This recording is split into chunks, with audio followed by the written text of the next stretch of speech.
তোমরা চোখে পড়ে নাই এখন এই যে এগুলো সাংবাদিকের চোখে পড়ছে। নিজের পকেটে ঢুকাও তো চোখে পড়বো কেমনে? তো এর জন্য পেট তো দেখা যায় না। এগুলো আগের, এগুলো না থাকলে তো ভালো। এই যে ডায়লগ এখন তো ও হ্যাঁ তার আগে ডায়লগ প্রথম এখন না, তার মানে এটা তো আগে এখন করেন দেখে দেখে করেন। তার মানে আপনিও দেখেন নাই নাকি? হ্যাঁ এই সমিতির লোকজন কেটা বাড়ি যাও যে তোমরা চোখে পড়ে নাই এখন এই যে এগুলো সাংবাদিকের চোখে পড়ছে। নিজের পকেটে ঢুকাও তো চোখে পড়বো কেমনে?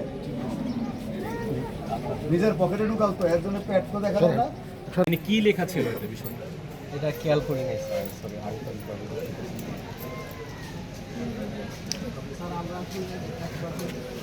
আপনি কে? আপনি কে? হ্যাঁ, কত বছর যাবত আছেন? কাজল ভাই হ্যাঁ, আগে ঠিক ছিল।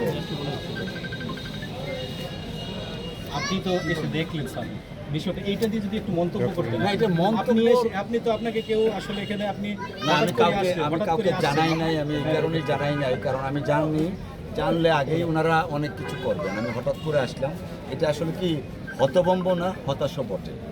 আর আমি মনে করি যারা এই সমস্ত বিষয়গুলো ইগনোর করছেন তাদের যথাযথ ব্যবস্থা নেওয়া উচিত, এবং এইটা শুধুমাত্র এই ব্যবস্থা না, আইনগত ব্যবস্থাও নেওয়া উচিত।